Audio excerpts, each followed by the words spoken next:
Chapter 18. Don't hate the player, hate the game. But it's the wrong game, so why play? If you hate the game, don't play it.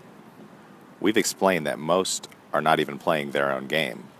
If you are not playing your own game, it is a guarantee that you certainly won't be winning. The house always wins. Build your own house. The key to winning all games lies right there in that discovery. If we don't comply with bad games, they eventually become obsolete. That's the secret. If you try to valiantly compete to win in someone else's reality, even the winners find crushing, unforeseen obstacles. It never actually ends. The mythological, cyclical structure of a bad game will keep you running for eternity until you admit that it's been rigged. The only way to win is not to play. So this is where the commentary begins. That's a very short chapter, but I think it starts to come down to solutions using the truth cipher. And to be a little clearer in what I'm trying to say, I'm really trying to say you have to create your own game. You have to co-create your own game, and we'll talk about that in other chapters. But the thing is, when you realize it's a game, and as the scaffolding of this book lays out, the universe, our universe, it's not a computer simulation in the opinion I've laid out, but it certainly is like one. The pattern, it has patterns. Randomness does not actually exist. Like as in a computer, you would never get a random. There's no such thing as a random number. It can't actually generate a random number. It can only seem random, and that's sort of that will explain synchronicities and coincidences and things like that. So that also means that it's a game. It's like a game, but the secret is that we co-create that game.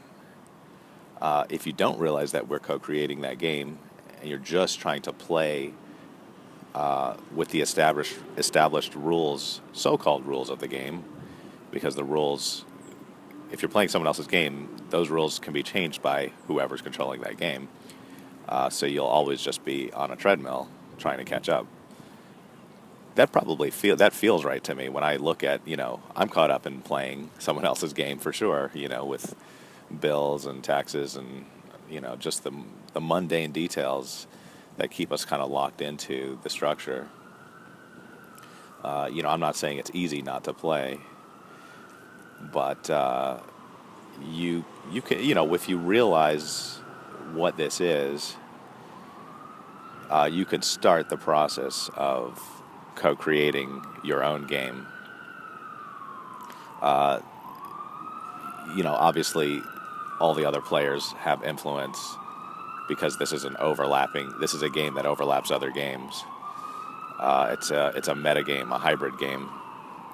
But once you realize that you, as an individual, have power to influence that game in your sensory sphere of influence, you can start to see you can actually start to see your influence take shape.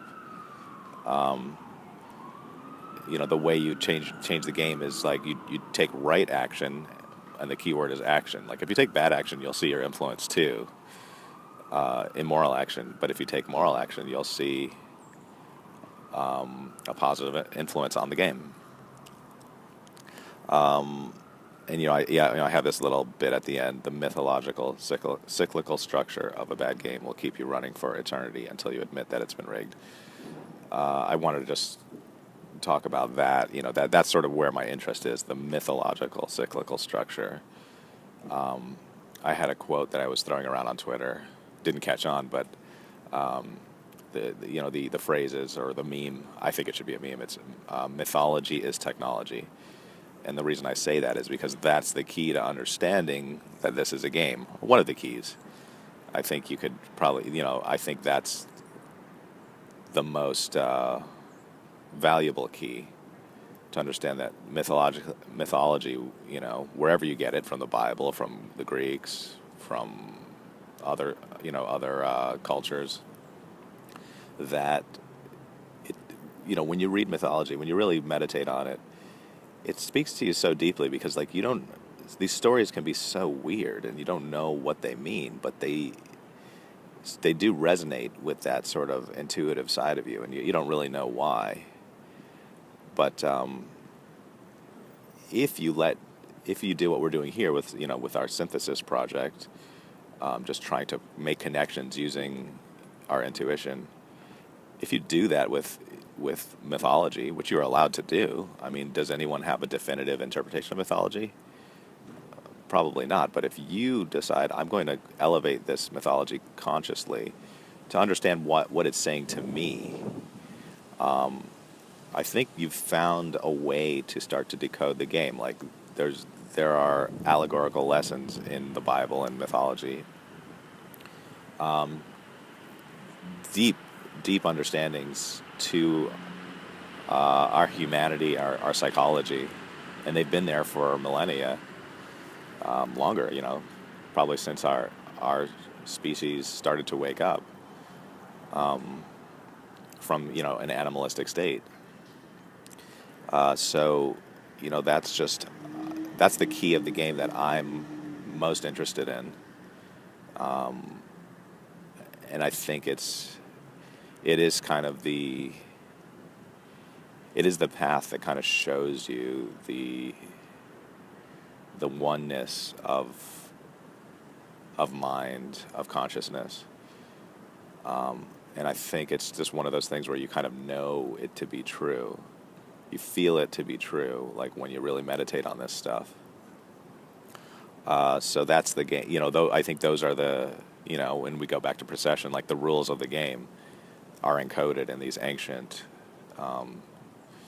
writings, ancient symbols, the sky. I mean, like I'm sure it's more easily argued that we've literalized the sky, but on some conscious level, like why does it work in such a way?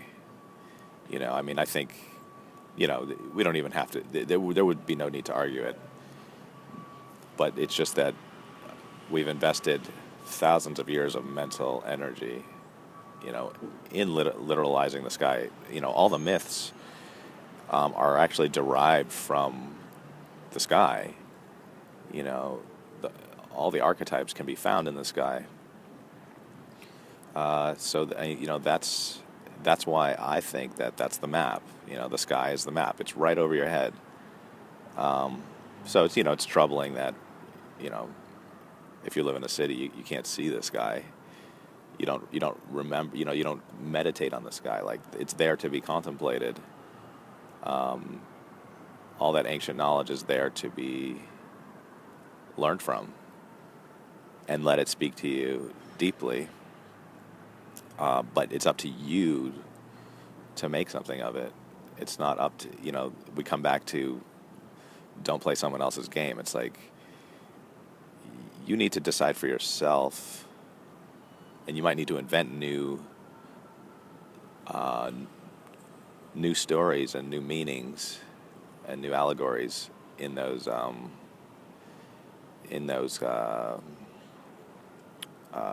from those myths. I think what I like about the Greek myths is that they don't really tell you what they mean. Like I guess you could read.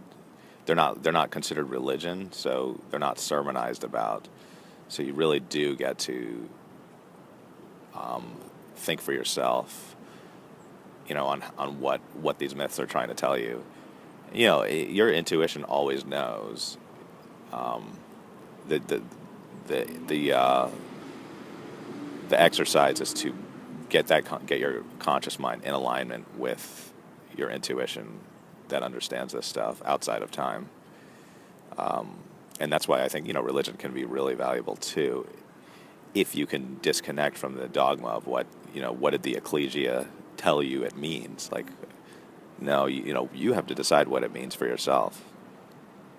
You have to deeply understand it. You have to find a way for it to resonate, because then you will make your own map to thrive in the simulation.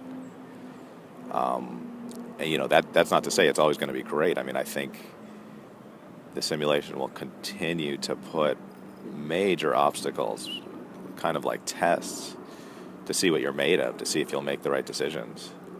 You know, I'm certainly going through some of that stuff right now. It is not easy to make the right decisions. It becomes pretty almost agonizing when you everything is telling you to make the wrong decision. At least the system, the other, the external realities, the other games that, you know, they're telling you make a wrong decision, and you know what the right decision is. And when you consciously know what the right decision is, it's it's tough. It's tough. But anyway, I think I've extrapolated on the game pretty well. So until next time.